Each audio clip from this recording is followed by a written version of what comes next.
Merci beaucoup. Sans vous, on serait pas là.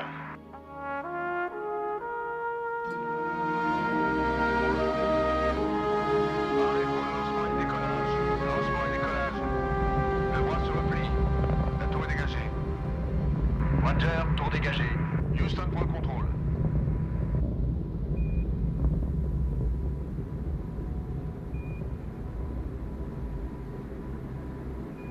Il n'y a pas si longtemps, nous avons quitté notre Terre pour la première fois, pour explorer des mondes voisins dans le système solaire. Houston, 16 est arrivé. Roger, 16, je reçois 5 sur 5. Nous avons découvert un endroit fascinant, mais désert et sans vie. On s'est arrêté. Allons jeter un coup d'œil dans le coin, pour voir où il faudrait se diriger. Tu sais, Dave, si on pouvait aller jusque là-bas, droit devant nous, regarde ces gros blocs.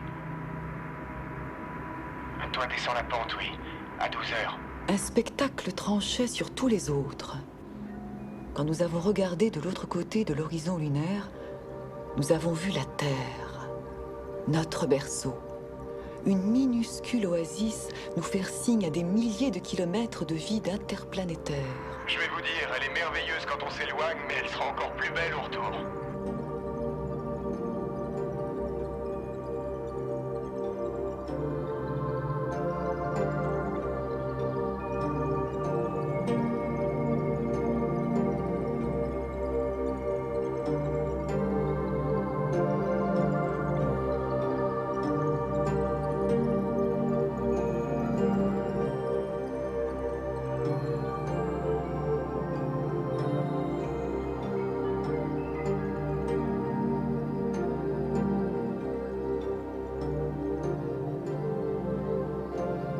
Regarder notre Terre de l'extérieur, c'est découvrir une toute autre planète.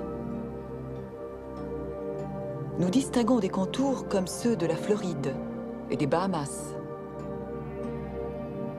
Mais le plus frappant, vu de l'espace, c'est que notre monde, à la différence de tous ceux que nous connaissons, est un monde d'eau.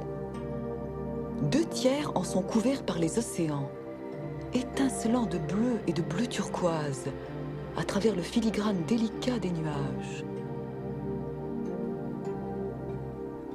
Tout cela est enveloppé d'une fine couche d'air qui protège la surface des radiations agressives et du froid des espaces intersidéraux. S'il n'y avait pas ce fragile cocon, notre belle planète serait aussi sèche et sans vie que nos plus proches voisins du système solaire.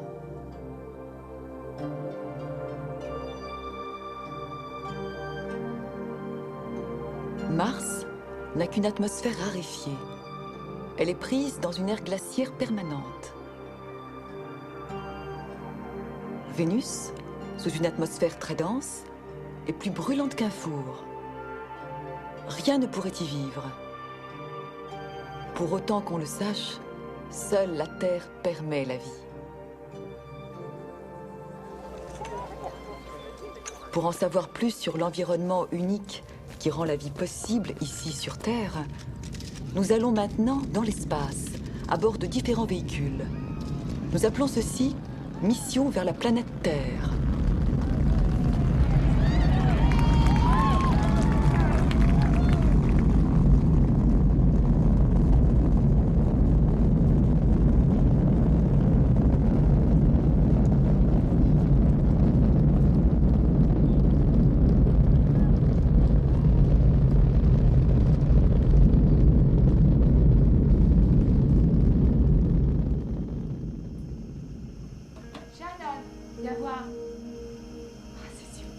Seules quelques centaines de personnes ont réellement vu la Terre depuis l'espace. Regarde-moi ça. Ici, nous la voyons tout entière.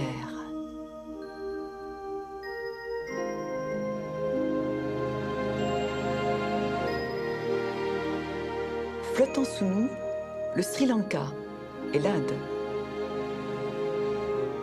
Mais c'est aussi une planète que nous voyons, toute baignée de la lumière d'une étoile proche, le Soleil. Notre monde est en constante mutation, modelé et remodelé par les puissantes forces de la nature. La teinte bleutée de notre Terre lui est propre.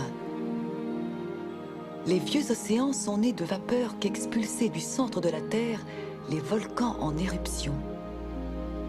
Nous appelons celui-ci la grande île de Hawaï.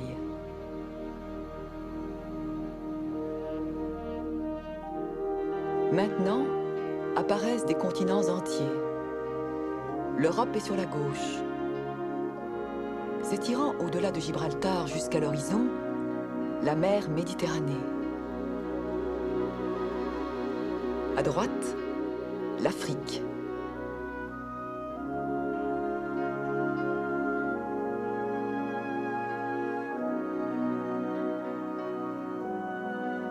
Tout au cœur de l'Afrique, nous tombons sur une région de forêts, de lacs et de rivières.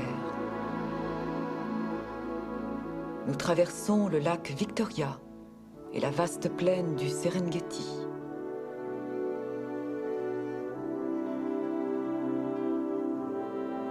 Ici, à nos pieds, les diverses interactions de l'eau, de la terre et de l'air maintiennent la vie à la surface de notre planète.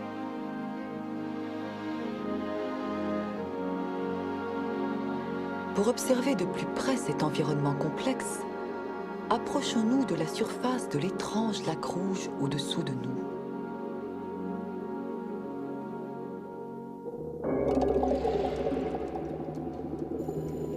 Ceci, c'est le lac Natron.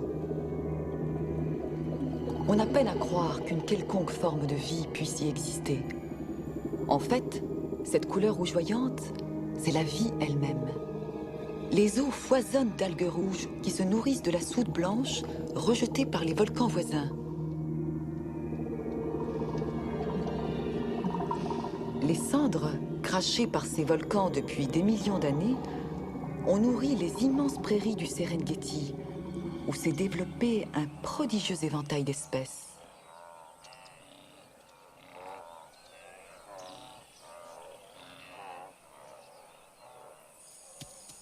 Chacune d'elles dépend d'une certaine manière des autres espèces.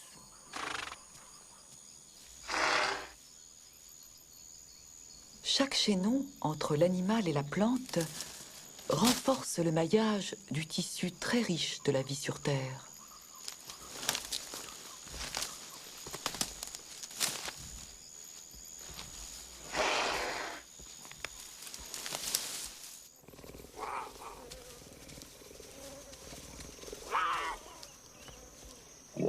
De toutes les créatures qui se sont développées en Afrique, une seule est passée à la station verticale.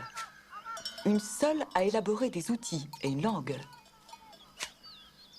Pendant 1 million d'années, les humains ont vécu de chasse et de cueillette. Puis, ils ont découvert l'agriculture. Aujourd'hui, la même terre pourrait subvenir aux besoins de beaucoup plus de gens. Cependant, sans l'interaction de l'eau et de l'air, il n'y aurait aucune trace de vie sur Terre.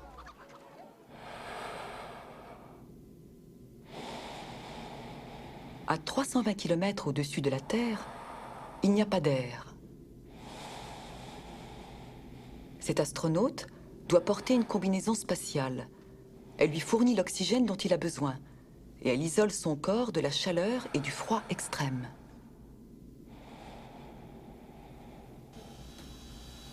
À l'intérieur, l'orbiteur fonctionne un peu comme une terre miniature. On veille tout particulièrement à l'environnement des astronautes dans un souci de confort. Un système contrôle la température, un autre fournit l'oxygène.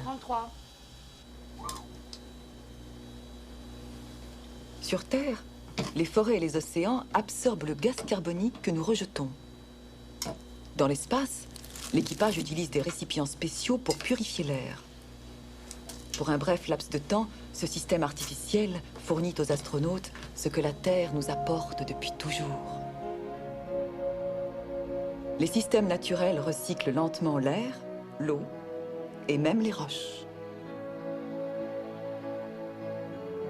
Dans un cycle, La chaleur du soleil fait s'évaporer l'eau des océans et forme les nuages. Les vents poussent les nuages au-dessus des terres. La pluie provenant des nuages retombe sur la terre et de là retourne dans la mer. Et le cycle recommence.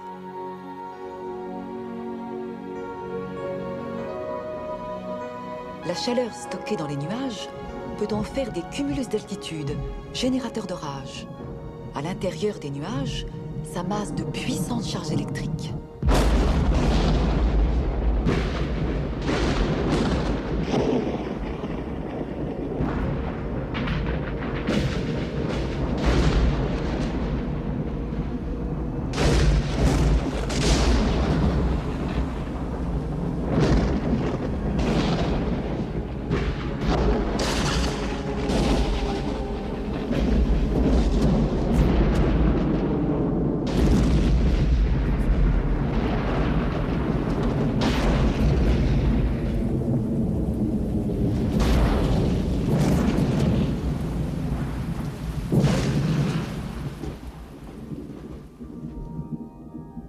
Depuis l'espace, on distingue très bien les éclairs sur Terre.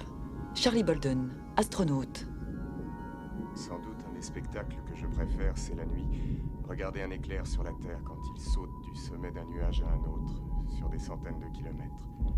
Un peu comme si quelqu'un dirigeait un orchestre, vous voyez. Et que les éclairs s'illuminaient au rythme de la musique. Vous êtes là, vous flottez à votre hublot, et vous regardez pendant des heures stupéfait ce qui se passe en dessous.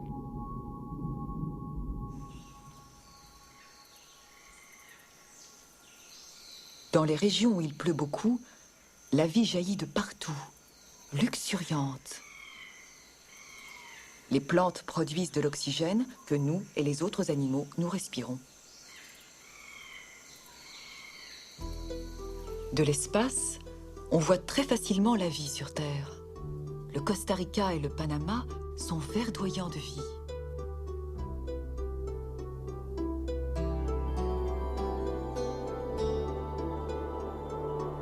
Mais d'autres régions du globe n'ont presque jamais de pluie.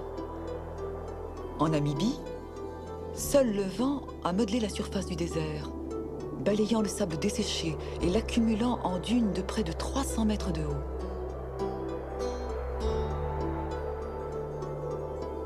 Dans certains des déserts les plus arides, les gens ont foré des puits pour y trouver l'eau prise au piège dans les roches au cœur des sables. Chacun de ces cercles minuscules est un champ irrigué de 800 mètres de diamètre. Mais c'est un gain à court terme, car il ne faudra que 50 ans pour épuiser les réserves d'eau, mais plus de 10 000 ans pour les reconstituer.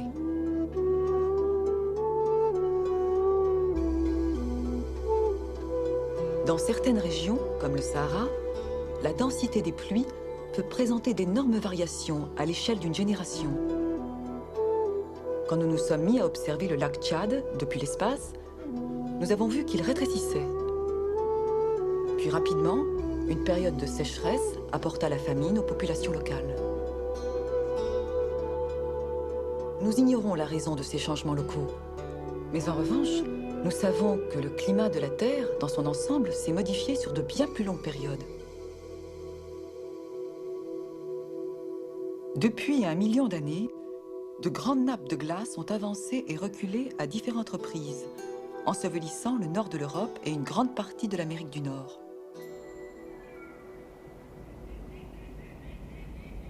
Voici le glacier Hubbard, en Alaska.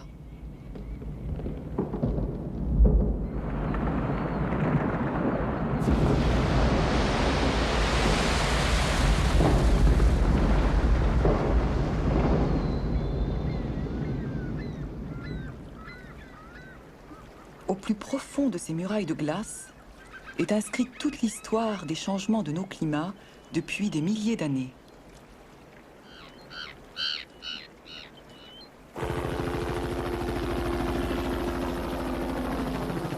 En analysant des prélèvements de ces glaces très anciennes, on peut prédire ce que sera notre climat dans l'avenir.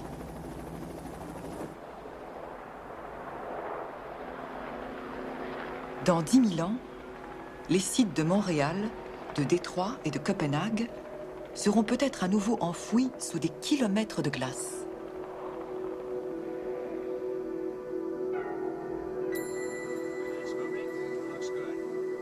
Pour observer sur Terre les changements à grande échelle, nous utilisons des satellites. Le satellite TDRS agira comme station relais reliant les chercheurs à l'armada de véhicules spatiaux scrutant les diverses parties du globe. Certains étudient les courants océaniques. D'autres contrôlent la santé des récoltes. Ils nous préviennent aussi de la formation des tempêtes.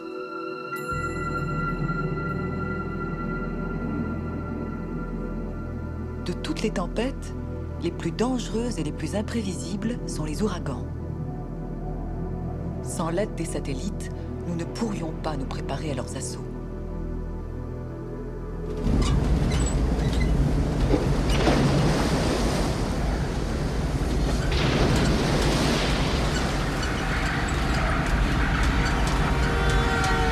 Nous avons reçu un avis de très forte tempête. Les services de la défense civile préconisent une évacuation volontaire des îles Berry.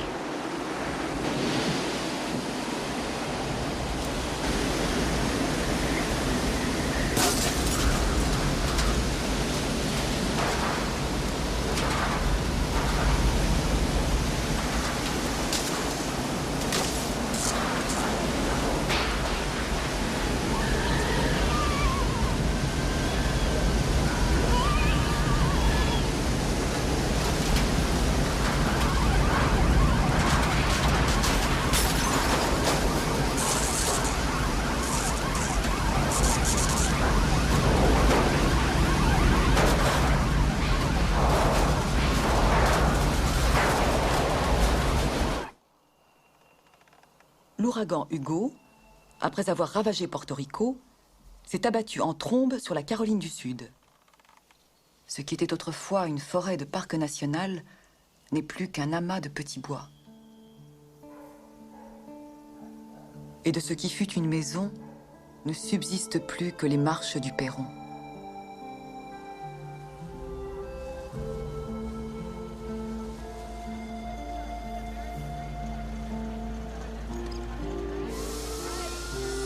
En une nuit, la fureur de la nature a dévasté des communautés entières.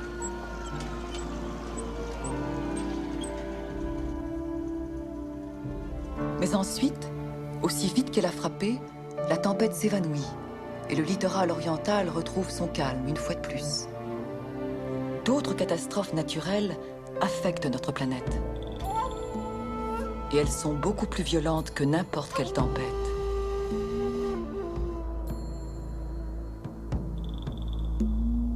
La Terre est constamment mitraillée par une grêle d'objets venant de l'espace.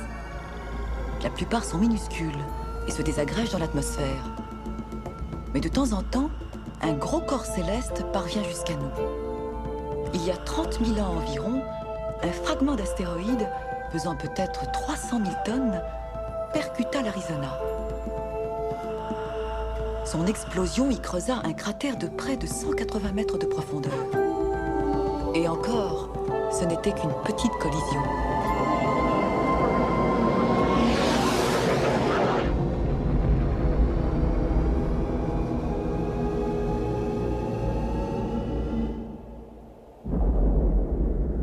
Depuis l'espace, nous distinguons fort bien des cicatrices d'impact beaucoup plus importants. Celle-ci, au Canada, fait 100 km de diamètre. Les effets d'une telle collision peuvent avoir balayé les dinosaures. Dans sa jeunesse, la Terre était entièrement recouverte de cratères d'impact. Mais la plupart d'entre eux ont été effacés par les forces puissantes qui ne cessent de modifier la face de notre planète. En orbite, nous avons la preuve de la plus stupéfiante découverte géologique de notre temps. La croûte terrestre se fragmente en une douzaine de plaques qui dérivent. Ici, une faille gigantesque s'étend vers la droite à partir de la péninsule du Sinaï à travers la mer Morte. En plan plus rapproché, nous voyons comment le Sinaï, en forme de triangle, s'est arraché à l'Arabie Saoudite, à l'extrême droite. La déchirure qui s'en est suivie s'étend sous le golfe d'Aqaba.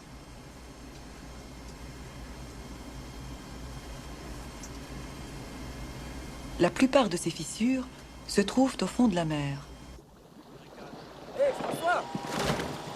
Allons-y! Pour les rechercher, il nous faut des véhicules semblables aux vaisseaux spatiaux. Ça marche.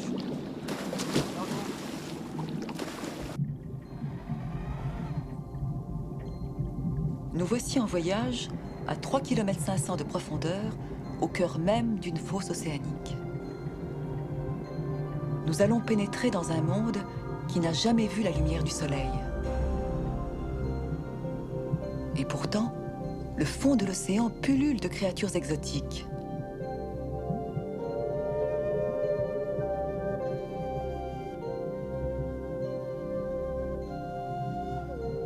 Elles tirent profit d'une eau riche en nourriture et chauffée en dessous par la grande fournaise de la Terre.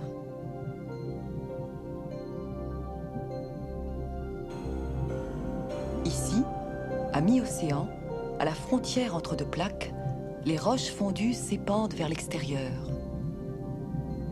Ces cheminées de lave sont en réalité des volcans miniatures. Tout comme il y a sur Terre un système de recyclage de l'eau, il en existe un pour le recyclage des roches. Alors qu'une nouvelle croûte s'ajoute ici à la surface de la Terre, l'autre rebord de la plaque, qui est peut-être maintenant à des milliers de kilomètres, retourne à l'intérieur de la Terre.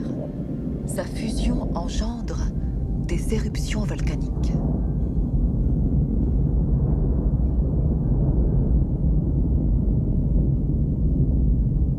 Voici le volcan Sakurajima, au Japon.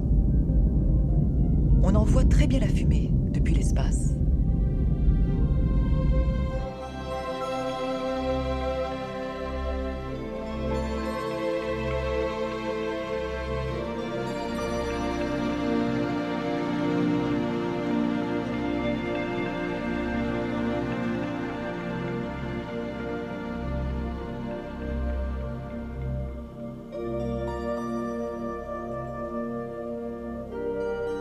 Ici, deux grandes plaques se heurtent lentement l'une contre l'autre, faisant se soulever l'Himalaya, la plus haute chaîne montagneuse sur Terre.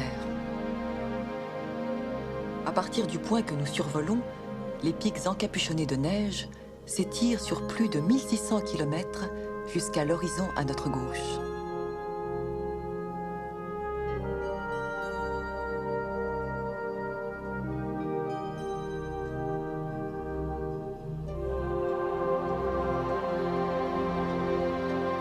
Presque toute l'Amérique du Nord, ici à droite, repose sur une plaque unique. À gauche, la plaque du Pacifique dérive majestueusement d'1 centimètre par an en direction du nord. Le golfe de Californie, au centre, marque la frontière entre les deux plaques. Le long de cette frontière, la faille San Andreas, de sinistre mémoire, court vers le nord. À partir d'images satellites, un ordinateur peut nous emmener, pour un vol imaginaire, le long de la faille San Andreas. On a exagéré la véritable hauteur du terrain pour accentuer le réseau des vallées formées par les nombreux tracés de la faille.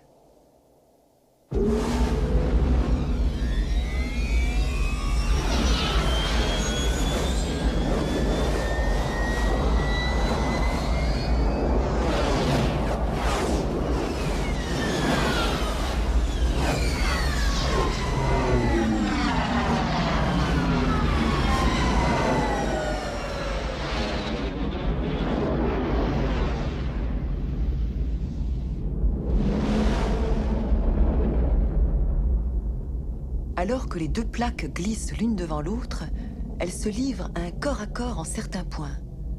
La tension grandit.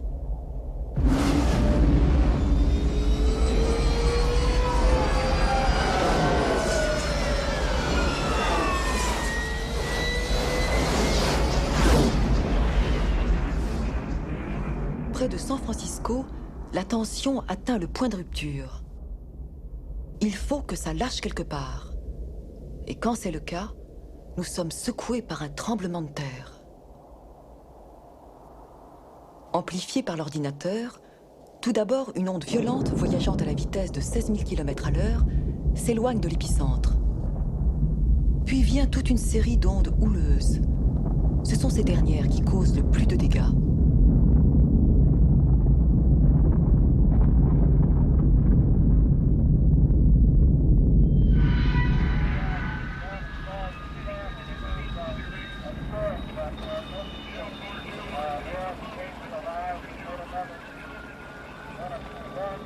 Il est encore impossible de savoir combien d'autres victimes aura fait ce tremblement de terre qui a frappé hier à 17h04 très exactement en pleine Europe.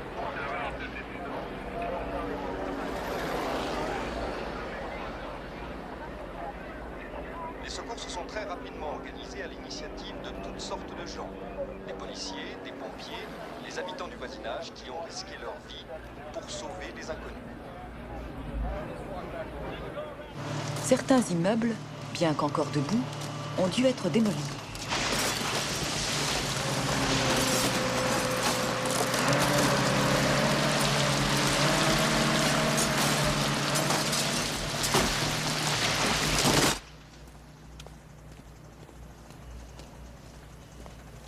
Au fil des jours, les maisons et les autoroutes sont reconstruites, mieux conçues pour résister aux prochains tremblements de terre.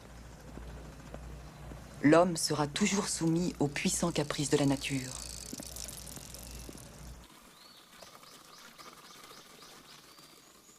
Au Japon, une autre zone de faille, des millions d'êtres humains vivent dans la même incertitude.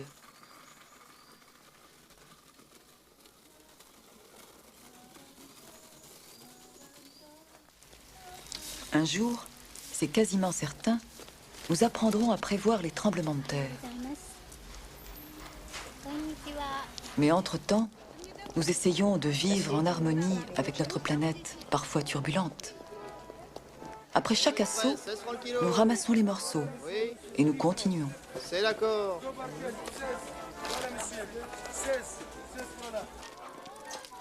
Et parfois, nous nous demandons, est-il possible de trouver un endroit aussi merveilleux dans tout l'univers ?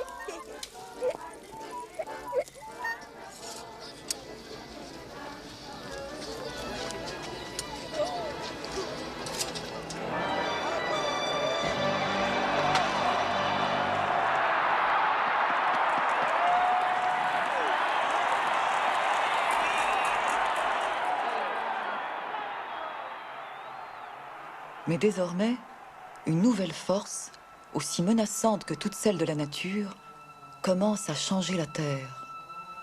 Cette force, c'est nous. Pour nos ancêtres, il n'y a que quelques siècles encore, les forêts, les océans, les cieux semblaient vastes et pratiquement sans limite. Mais tout cela a changé. Ce n'est que maintenant, parce que nous le voyons depuis l'espace, que nous nous rendons compte de l'ampleur de ce que nous infligeons à la Terre.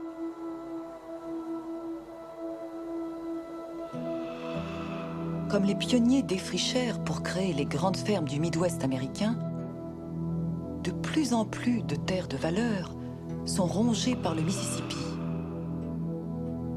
S'écoulant vers le sud, au fil de ce grand fleuve, le limon transporte des pesticides. Ils viennent se déverser dans le golfe du Mexique. Le Yangtze, en Chine, est un tapis roulant naturel pour les terres provenant des plateaux. Maintenant, il sert aussi de décharge pour les ordures et les déchets industriels. Une île lointaine est devenue le pays le plus érodé de la Terre. Madagascar était autrefois couverte d'un manteau de forêts luxuriantes. Aujourd'hui, bûcherons et fermiers en ont abattu la plus grande partie. N'ayant plus rien pour la retenir, la mince couche de terre rouge a glissé le long des pentes montagneuses jusque dans le Betsiboka, engorgeant totalement son embouchure.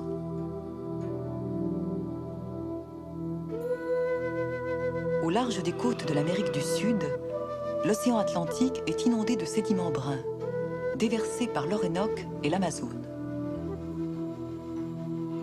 En amont du fleuve, s'étend d'un seul tenant la plus grande forêt tropicale du monde.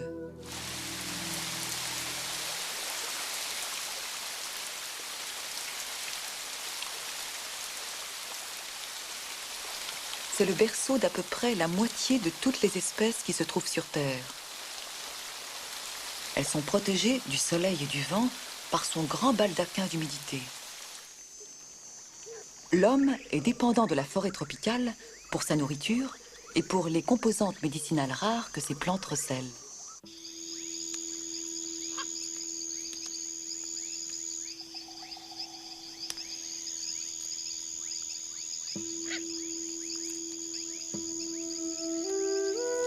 Comme les pionniers d'Europe et d'Amérique du Nord, les hommes, à la recherche d'une vie meilleure, défrichent pour implanter des fermes. Les arbres abattus sont mis à sécher, puis sont brûlés.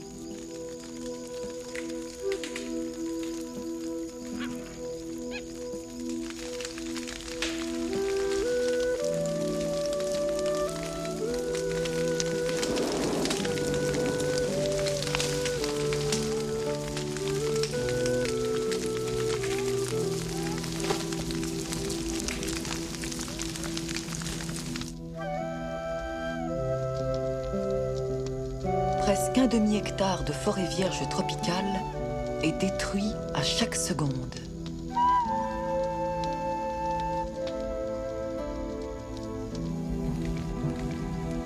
Environ une centaine d'espèces, que pour la plupart nous n'avons jamais vues, sont en voie d'extinction chaque jour. Perdues pour la planète à jamais. En les détruisant, nous altérons le tissu de la vie, coupant les cordons mêmes qui nous relient les uns aux autres.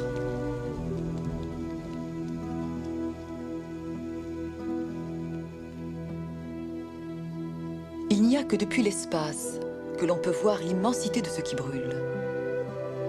La fumée s'étend sur des milliers de kilomètres jusqu'à la cordillère des Andes. Bientôt, nous verrons des routes ici, puis des fermes. De petites villes deviendront des métropoles.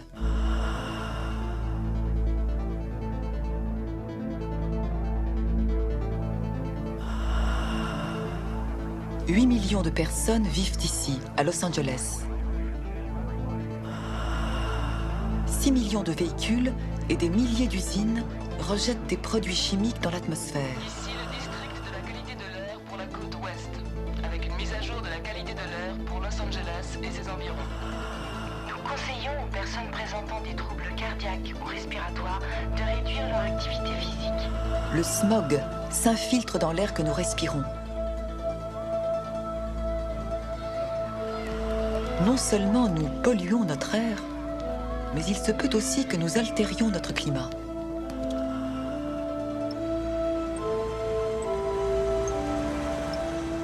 Tout autour du globe, les voitures et les usines rejettent d'énormes quantités de gaz carbonique dans l'air, et plus vite que nos océans et nos forêts épuisées ne peuvent les absorber.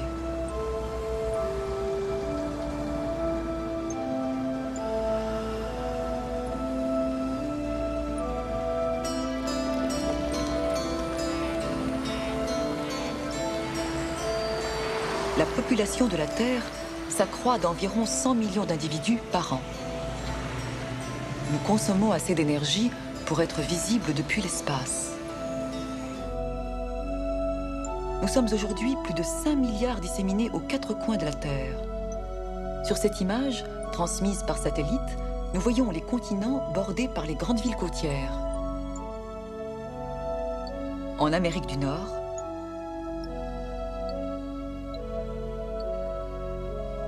en Europe et en Asie. Mais notre planète a bel et bien ses limites. Le gaz carbonique et d'autres gaz que nous produisons aboutissent à un effet de serre. Agissant comme une couverture, ils piègent la chaleur solaire à l'intérieur de notre atmosphère. En dessous, la température de la Terre pourrait bien augmenter. Sans en avoir l'intention, nous conduisons à l'heure actuelle une expérience incontrôlée sur le système de maintien de la vie sur Terre dont nous ne pouvons pas prévoir les conséquences. Mais nous avons déjà des indices. Très haut dans la stratosphère, une fine couche d'ozone nous protège des rayons ultraviolets mortels émis par le Soleil. Nous ne voyons pas l'ozone, mais nos satellites et d'autres instruments ont détecté un trou plus grand que l'Europe dans la couche d'ozone au-dessus de l'Antarctique. C'est nous qui avons fait ce trou, avec les produits chimiques que nous utilisons dans notre vie quotidienne. Face à cette preuve matérielle, les nations sont convenues récemment de réduire, pour finalement l'interdire, la production de ces produits chimiques. Regardant vers l'arrière de la navette, voici l'astronaute Jim Buckley. Regardez la minceur de l'atmosphère. Tout ce qui est au-delà de cette mince ligne bleue, c'est le grand vide de l'espace. Et tout ce qui est en dessous, c'est ce qu'il faut pour que la vie existe. Et tout ce que nous faisons à cet environnement et à notre qualité de vie, ça se passe sous cette petite ligne bleue, toute mince. Il n'y a que ça qui sépare ce qu'on apprécie ici sur Terre des ténèbres vraiment inhabitables de l'espace. Ça n'est pas beaucoup, n'est-ce pas?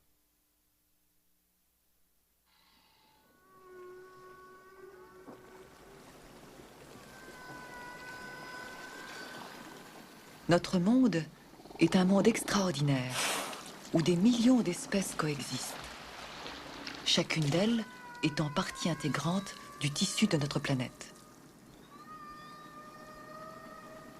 Ce que nous faisons déterminera leur destin et le nôtre. Nous pouvons réparer les dégâts que nous avons causés.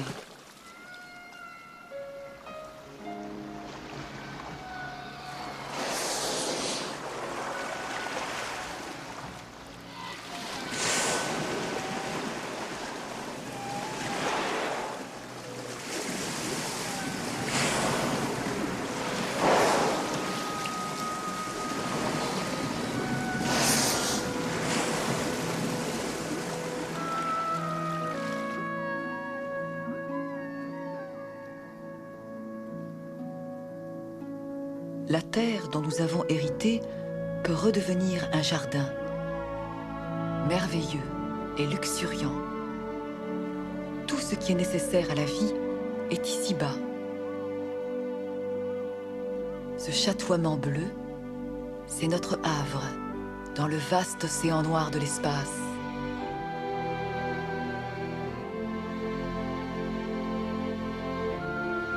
C'est notre demeure. Ce sera la demeure de nos enfants et de leurs arrière-petits-enfants. C'est la demeure de toutes les nations du monde. La demeure du peuple mexicain.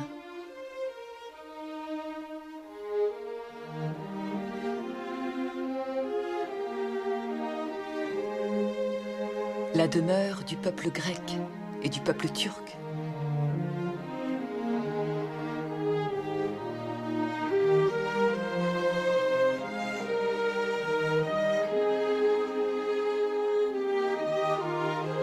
La demeure des Israéliens et des Arabes.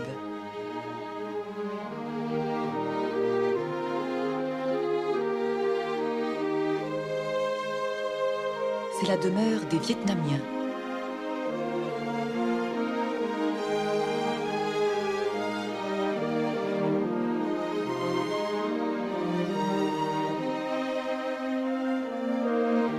C'est la demeure des aborigènes et celle des fermiers de l'Australie profonde.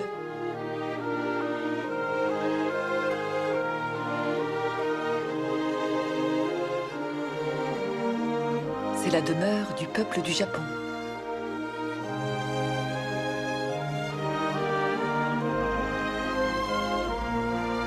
C'est la demeure du peuple des Caraïbes.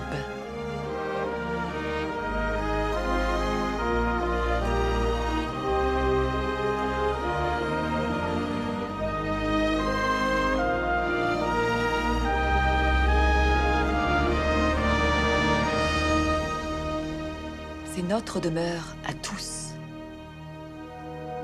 Et c'est notre unique demeure.